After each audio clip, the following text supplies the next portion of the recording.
Thank you very much, Ambassador. And now it's my pleasure to invite Dr. Shmuel Gazit, Head of International Relations Office from Braude College of Engineering. Braude College of Engineering led our project. And Shmuel, thank you for agreeing to come celebrate with us. My name is Shmuel Gazit, and I'm the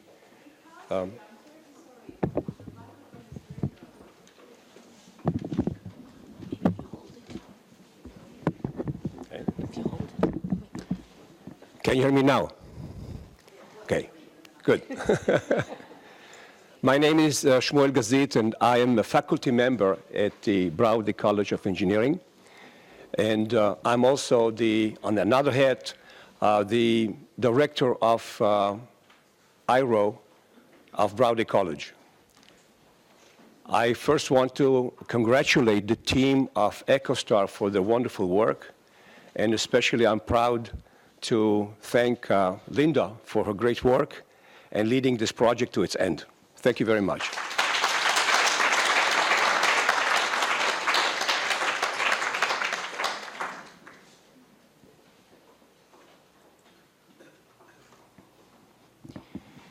Linda suggested that I talk about this issue of intertwined concepts, English, the language of internationalization. Being a lecturer in the field of engineering and being also the director of IRO puts me in a position that I can talk about these issues from a very personal angle, and I want to share with you my experience at Braude College. The objectives that we set for our project of internationalization started with reputation. We believe that every school that is involved in this project of having students' mobility and professors' mobility gives an opportunity for the institution, academic institution, to raise their reputation. Students coming and going, the rates of and ranking of universities are also measured by the amount of mobility of professors and faculty members, and of course students. And here is a second point which I want to expand on and focus on, is that teaching engineering courses in English adds value to our students and to our lecturers. And I want to expand on this point, and I'll spend more time on this later. The next thing that we see as an objective in our project of internationalization is the national pride. Today, we have to cope with BDS. We have to cope with other instances of problems of our situation internationally. And by having students come to our college for a semester, and by having professors travel from our college and to our college, we have an opportunity to show the nice face of Israel, nice face of our college, and it definitely adds, I think, to our situation in the world. And I know that our students who return home from Braude College to their countries are excellent ambassadors, and they help us in this respect. I want to show you, I came across, if you go into the internet and you just plug in English as a language for teaching engineering, and I want to focus on the issue of engineering, you'll get so many thousands of entries, and I chose to take this entry by J. Scott Walker. He's an American entrepreneur, and he talks about the phenomenon of teaching English internationally today.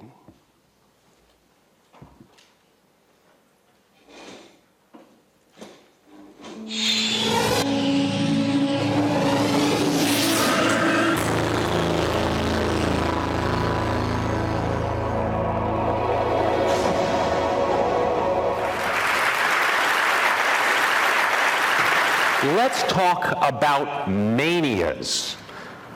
Let's start with Beatlemania.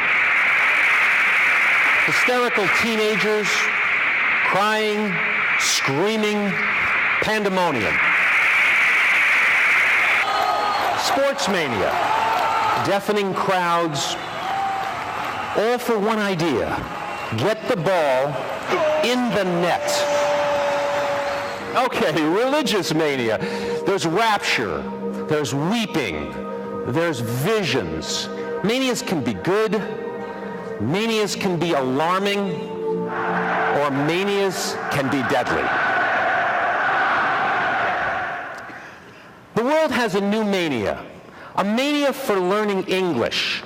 Listen as Chinese students practice their English by screaming it. Change my life!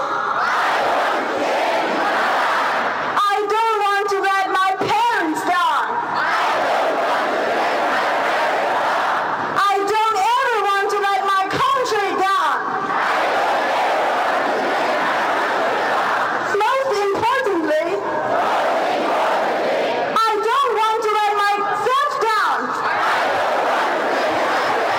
How many people are trying to learn English worldwide? 2 billion of them.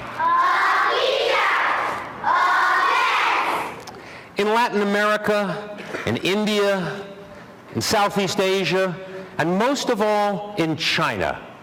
If you're a Chinese student, you start learning English in the 3rd grade by law. That's why this year, China will become the world's largest English-speaking country. Why English? In a single word, opportunity. Opportunity for a better life, a job, to be able to pay for school or put better food on the table. Imagine a student taking a giant test for 3 full days. Her score on this one test literally determines her future. She studies 12 hours a day for 3 years to prepare. 25% of her grade is based on English. It's called the Gaokao, and 80 million high school Chinese students have already taken this grueling test. The intensity to learn English is almost unimaginable unless you witness it. Perfect! Perfect! Perfect!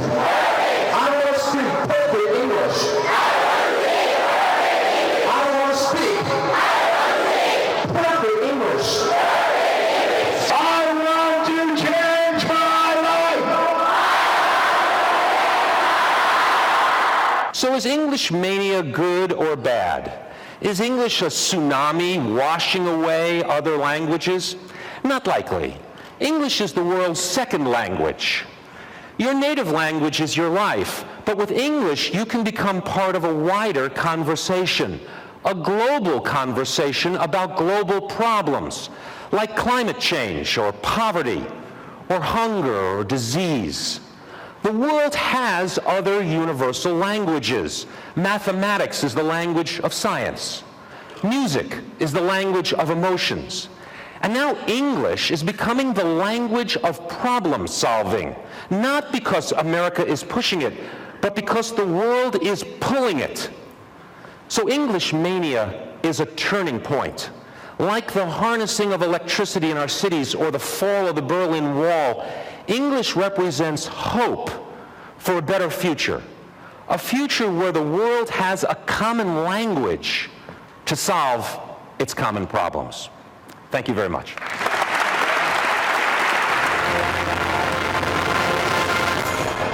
I arrest my point.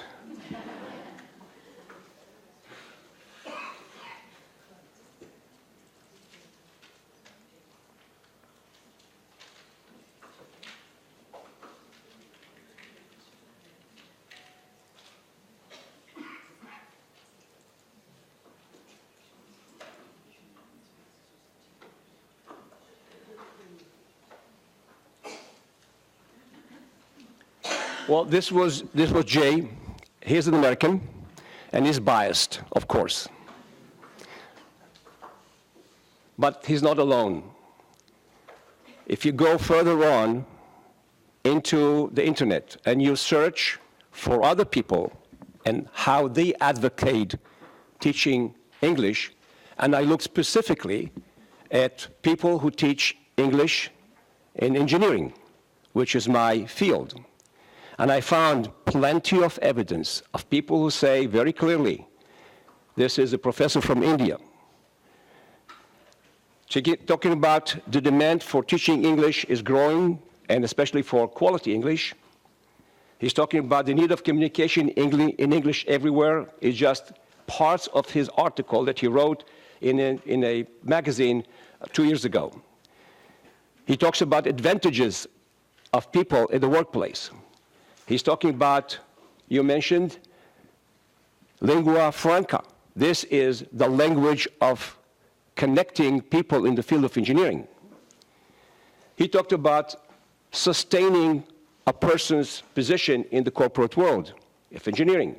He talked about the way that people procure higher learning through English. And he talked about employability. It's a long article, but it all talks about English as the language of engineering. I went further. This is a person from Nepal. And he also asserts that communication, acquiring knowledge, oral presentation, paper writing, research reports, all are in English for engineers. And they advocate clearly the need for English in the field of engineering. Some observations. We know now that English is an important language in teaching engineering. We also know that it's easier to study engineering in your own language, your native language. So there's a gap. And we understand also, both students and professors, that this gap has to be bridged somehow.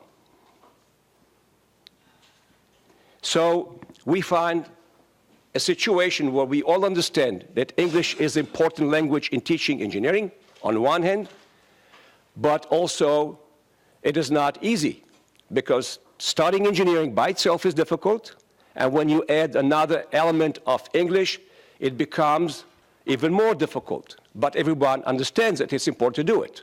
How do we make our students, our Israeli students, study engineering in English? This is my part of the problem as a lecturer in engineering. I want my students to study some of the courses, at least, in English. How do I make it possible for them? How do I force them to study engineering in English? Well, one possible solution is internationalization. You put foreign students in your classroom. Once you do that, you have a mixed classroom, and you have to teach English because you have English-speaking students. They can be from China, from the United States, from Europe, doesn't matter. Once you put one student who speaks English in your classroom, the whole thing changes. The atmosphere changes. It's a whole new classroom. Guess what? Also, the interpersonal relationships change. It's no longer an Israeli student, it's an international student. Although there's only one foreign student, our Israeli students start to behave differently. They speak English, and it changes their attitude. So this is one possible solution. So my experience is that I teach courses in engineering, statics, thermodynamics, polymers and plastics, and I teach these courses in Hebrew. All our textbooks are in English. My PowerPoint presentations are in English. This is thermodynamics. Equations are in English. Nomenclature is in English. There are no words in Hebrew to describe temperature. Temperature does not exist in Hebrew. It's temperatura.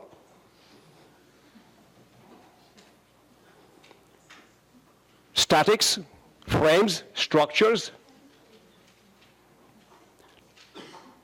rubber elasticity in polymers. All the equations are in English. You don't see here equations in Hebrew. How far we have to go further? So in essence, when you teach engineering, English is built in. So my personal experience is that when you have textbooks in English, your homework are from these textbooks. They are in English. Students are required to show competency. And despite all their complaints, I found out that students study English, they study engineering courses in English, and when they finish the course, they don't even know how happy they are. So, is English and teaching engineering and internationalization can be combined? Are they intertwined? Yes, of course they are. All you have to do is to understand it, bring students who speak English into your classroom, and you create the atmosphere that is so natural to teach engineering courses in English. So my conclusion is that, at least at Braude College, we are adding more and more courses. We have to drag in the professors, have to drag in the students, have to bring in students from abroad, and at the end it works. Thank you very much.